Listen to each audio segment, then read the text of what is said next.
Pulling up to Cameron's clinic, Annika parked her car and turned off the ignition. It was lunchtime, and she felt someone, telling her to visit Cameron. Heading for the door, she hugged her coat closer to her as the wind picked up. "Good afternoon, Annika. What can I do for you?" Daphne asked pleasantly. "Hi. Oh, nothing," she reassured. "I was going to surprise Cameron." Something shattered in Cameron's office, and Annika jolted. His groan of frustration filtered through the door. "Sounds like the perfect prescription. As you can tell, it's been a long day." The redhead grabbed the broom and dustpan. "I'll take it to him," Annika said. "Thank you." She handed over the supplies. Heart thumping, Annika knocked on the door. "Come in," his charming yet tired voice said. She peeked inside. Cameron was still absorbed with the mess. On the balls of his feet, he worked his jaw as he picked up the remains of his basketball paperweight. "Housekeeping," Annika announced. Cameron turned, and his eyes lit up. "Hey, beautiful!" He rose to his full height of 5'10" and cautiously traversed the floor. "Careful, there's glass everywhere." Annika barely had time to set the cleaning utensils aside before he wrapped her up in an embrace, lifting her off the floor. "What are you doing here?" he asked. "Everything okay?" She fake groaned. "Ugh, besides getting squeezed to death, I'm fine. I wanted to come by and say hello. You couldn't have chosen a better day." Annika picked up the broom and dustpan, but he tugged them from her. "I'll do it, hon. I'll do it." He began to sweep up the tiny bits of glass. "I'm so busy I'm forgetting things, so that I'm having to backtrack, that I'm trying to hurry." Annika patted his shoulder. "I'm sorry. It's really unsettling. I feel so useless lately." "You're definitely not, believe me. Actually, I was hoping you could help me with something. Can you tell me more about Timothy and his life?" He dumped the dirt and glass into the trash can. "Sure thing." Cameron rolled his chair to her, and she sat. "What do you want to know exactly?" "His life, his habits, his friends. I want to make sure the hit and run wasn't premeditated. I need to try all the angles." Cameron pulled another chair from the corner and sat across from her. "Well, he stays pretty busy with track, school, and church. He's got friends there and is close with his family. But Timothy's a sweet kid, not the type to make enemies." Neither were my parents, she thought.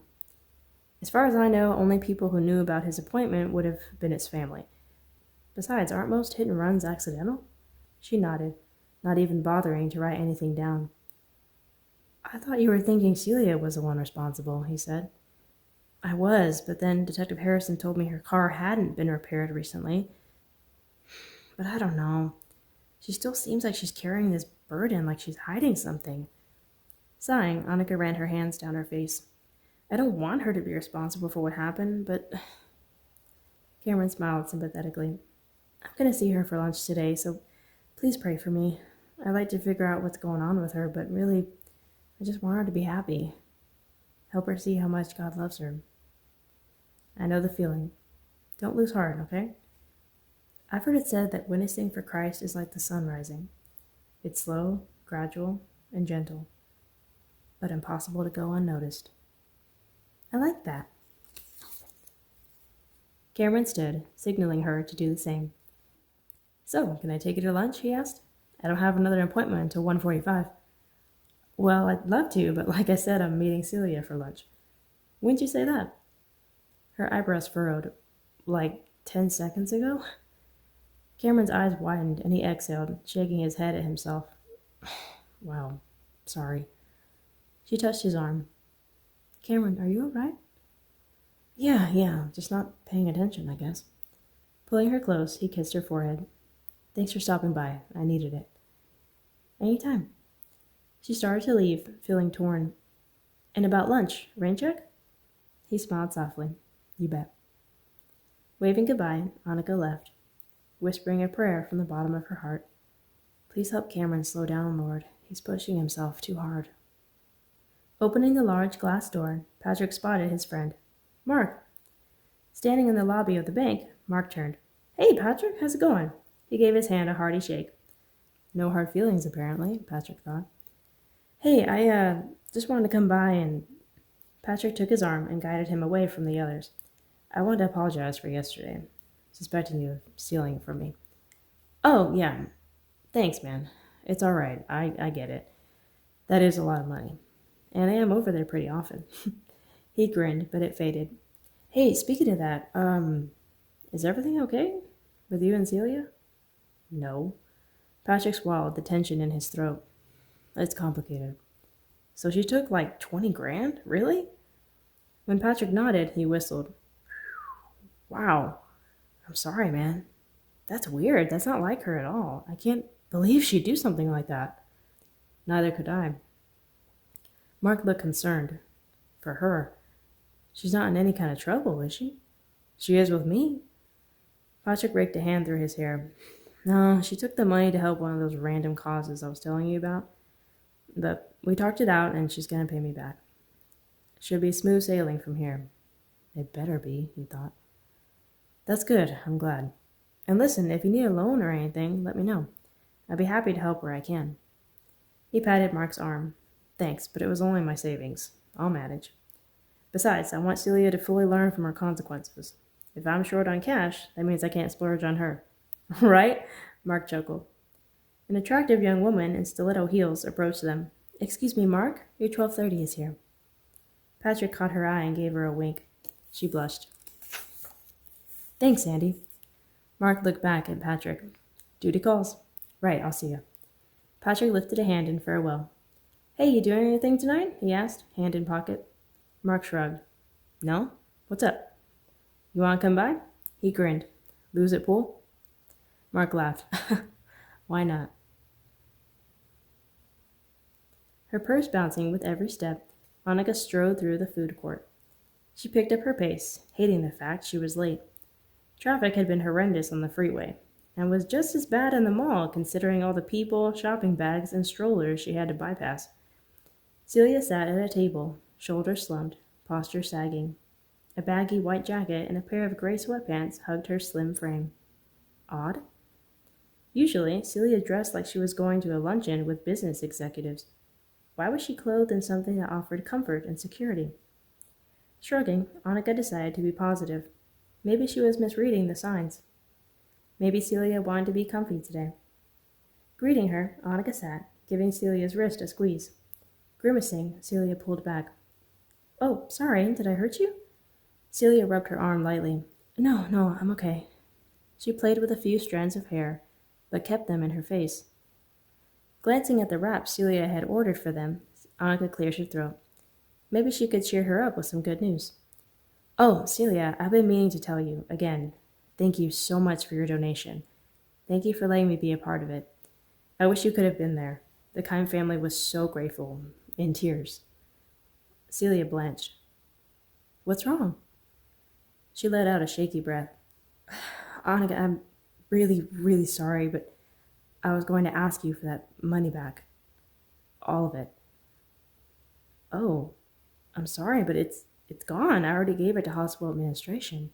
Her eyebrows furrowed in concern. Has something happened? Maybe I could loan you some cash. No, I couldn't ask you for money. I'll figure something out. Annika paused, her inner PI speaking. I'm guessing it wasn't yours to spend. Her face flushed. No. Celia pulled the rings on her fingers. Up, down, up, down. It was my boyfriend's. Annika straightened at that. Despite the silky hair in Celia's face, Annika could tell the left eye and cheek were swollen, the bruises probably covered with makeup. Gingerly, she brushed her hair back. Celia, what happened? She hid her face in her hands. Annika waited her out. The shield was falling. The wall was crumbling.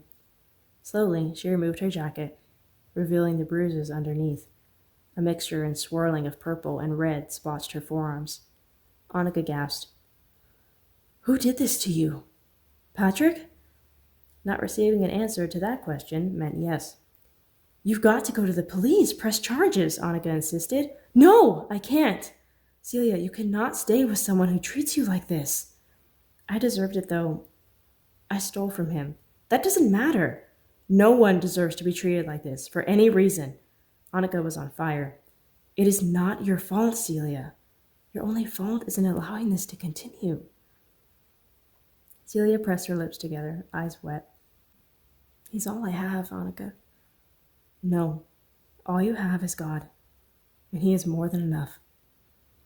Annika leaned forward. Did Patrick threaten you? What will happen if you don't get that money back? When Celia remained silent, Annika tried again. Look, I want to help you, but I can't do that if you don't trust me. What will happen? I don't know. That's what scares me. Annika rested a hand on hers. Let me talk to my friend, Detective Harrison. He's not in the field of domestic abuse, but I know he could. No, please. I'm sorry, I've got to go. I've already said too much. She grabbed her purse and stood. Celia. Annika's voice trailed off as the tall man in a suit approached their table. He flashed them a smile and removed his sunglasses, revealing penetrating brown eyes. Mind if I join you? Celia gasped. Patrick! What are you doing here? Now what kind of greeting is that? He asked smoothly with that killer grin. He leaned in and kissed her cheek. Was it Annika's imagination, or did Celia wince? I wanted to surprise you for lunch, but got tied up in a meeting. I see someone's keeping you company, though. He extended a hand to Annika. Patrick Gould, pleased to meet you. Annika placed her hand in his, noticing the large and surely expensive watch on his wrist. Annika, nice to meet you. So you're the jerk responsible for Celia's wounds, she thought. Patrick turned to Celia. Where were you off to in such a hurry? Oh, Annika spoke up. To grab more napkins. They never give you enough. Celia nodded. Right, I'll be back. Patrick claimed a seat and then took a swig from Celia's drink, leaning back in the chair. Sure, make yourself at home, Annika thought. Celia soon returned, but Annika could feel the shift in her demeanor. Her nervousness had only increased. After 20 minutes of fake amiable conversation, the three exited the mall together. Annika shook Patrick's hand again, keeping the pretense up. It was nice meeting you, Patrick. Pleasure's all mine. Thank you for keeping my girl company. Of course, you take good care of her. Turning, Annika gave Celia a quick but tight hug. I'll see you later. She nodded and retreated to her car. On impulse, Annika slowed by Patrick's Porsche, catching the license plate. Noticing Patrick staring at her, she said, Nice car. Then with a final wave, she got inside her vehicle and called Detective Harrison. As Annika drove away, Celia hugged her churning stomach, wondering how long it would be before she felt truly forgiven and safe around Patrick. She'd always felt so special and adored in his presence, felt excited and honored that she could hang onto his arm, let the world know he was hers and she was his. Now she felt nothing but dread and anxiety, searching and fumbling for the right words, for the answers to their problems. She was losing him. Correction, she had lost him. She lost Patrick the day she stole from him. Well? He folded his arms across his broad chest.